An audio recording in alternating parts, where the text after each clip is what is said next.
This is an FPV quadcopter and a Spektrum DX6. There are lots of reasons why Spektrum and FPV is an unusual combination. I won't go over all of those now, but I do want to share a problem that I ran into with this combination and also share how I solved it. Before I flew this quad, I spent some time practicing in a simulator, like everyone says to do.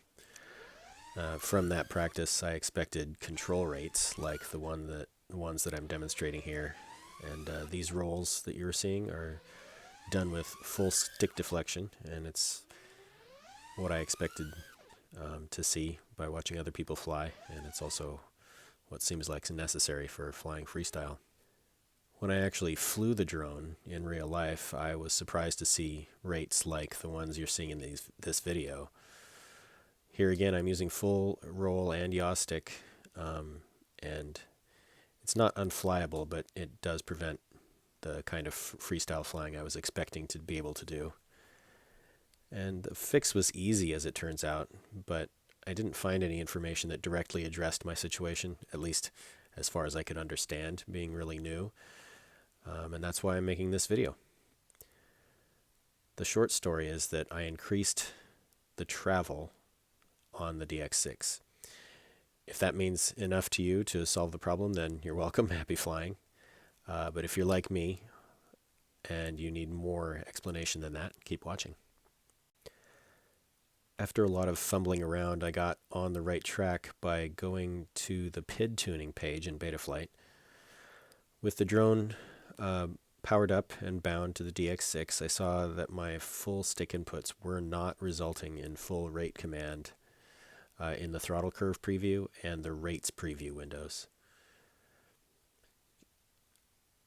You can see the little dots don't reach the end of the graph the way that they should.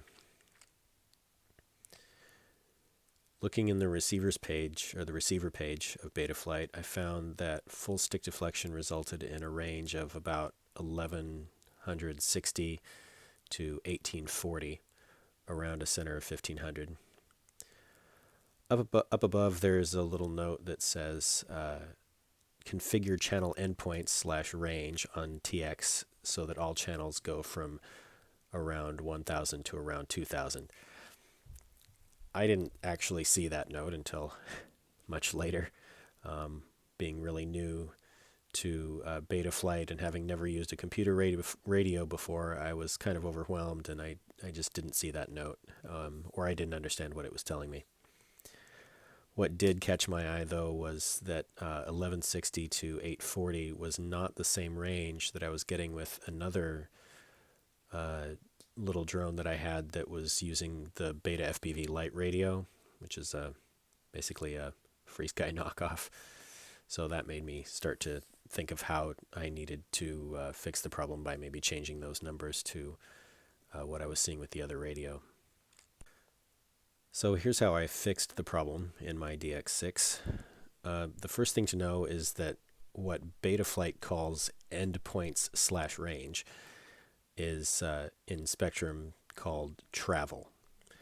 I didn't know that. I didn't understand that those things were the same, but anyway, that's what that means. To adjust the travel in the DX6, you click the scroll wheel once from the main screen to bring up a menu.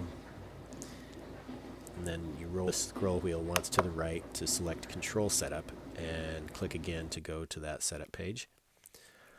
On the left side, you see the current output of all the channels. And on the right, you see the current travel endpoints for each of those channels. You can notice that these read 100, as in 100%. The fix for this is that we need to change all of those to 147. I'll explain the math for that at the end of the video, but for now, just take my word for it.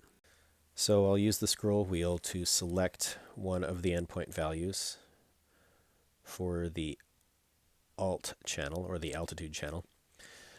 Next, I'll center the throttle so the box covers both values. And I'll click the wheel to begin editing the value. You can see the box starts to blink. And I'll just scroll the wheel until both of the values say 147. And I click again on the wheel to set those values and save them, and then use the wheel to move over to the other channels, and I'll set all of them to 147.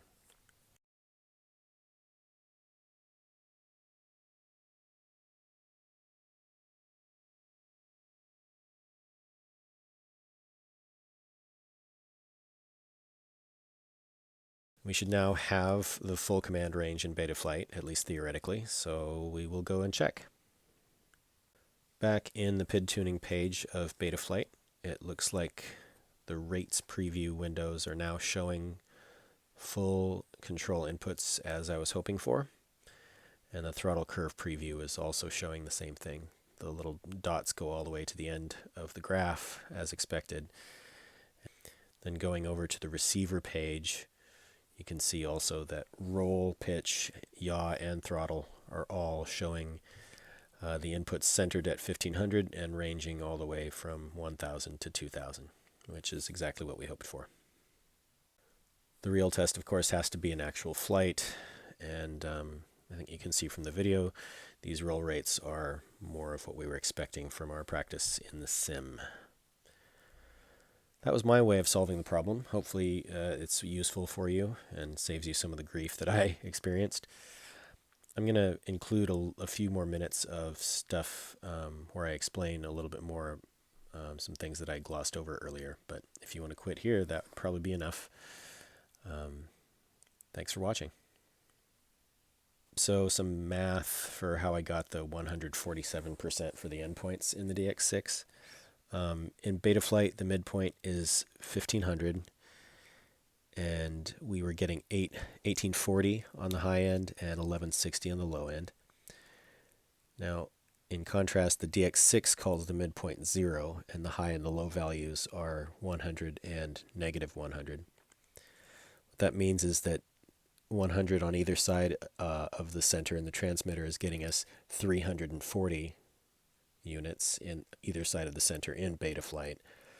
What we need then is to change that range of 340 to 500 on either side, so from 1500 down to 1000 and 1500 up to 2000.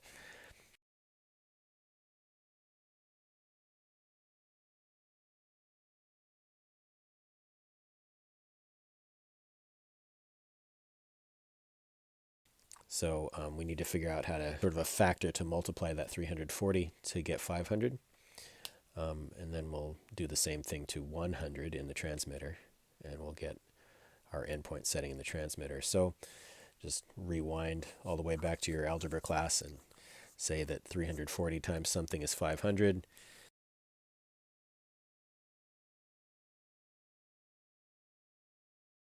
Do the math, and 500 divided by 340 is about 1.47, or 147%.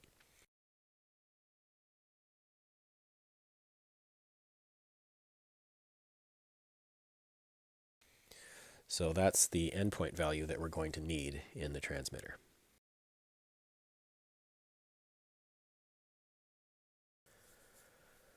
There are several things that make Spektrum radios a little confusing to use with FPV quadcopters. One of the smaller ones is that Spektrum calls the fifth channel GER, for gear or landing gear. And the sixth channel is called aux1. And one of the reasons that can be a little confusing, especially for a new person, is that BetaFlight thinks of the fifth channel as aux1, or sort of expects you to use the fifth channel as aux1, and the sixth channel as aux2.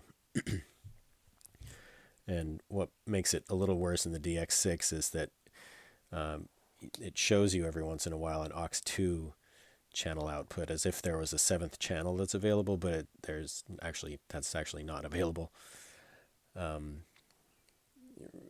Several things that I've experienced like this in the DX6 make it seem like the quadcopter airframe type in the DX6 is sort of an afterthought.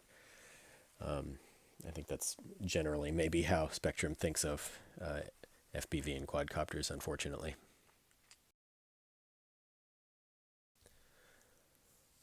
When adjusting travel in the DX6, you can edit both numbers together, or you can change each separately. Earlier in the video, I did both of the values at once. Now I'll show you how to change them individually and explain why that might be necessary or even desirable. If the current output of the channel is near 0 when you select that channel and its endpoints for editing, both values will be boxed and will be changed. This is the way I did it for the first 5 channels. But notice here on the 6th channel that that the current output is -100. So when I scroll to that channel, only the bottom number is boxed. As I flip the 2-position switch that is actually attached to that channel right now, the box moves from one endpoint to the other, so -100 to 100. So I'll click and roll the wheel and click again, and that changes the single boxed number. And then I'll flip the switch to the other end and repeat the process to change that number. For this situation, I wanted both of the endpoints to be the same, but there could be situations, especially maybe in airplanes, fixed wing stuff, where you might want endpoints to be different. But here, I wanted them to be the same.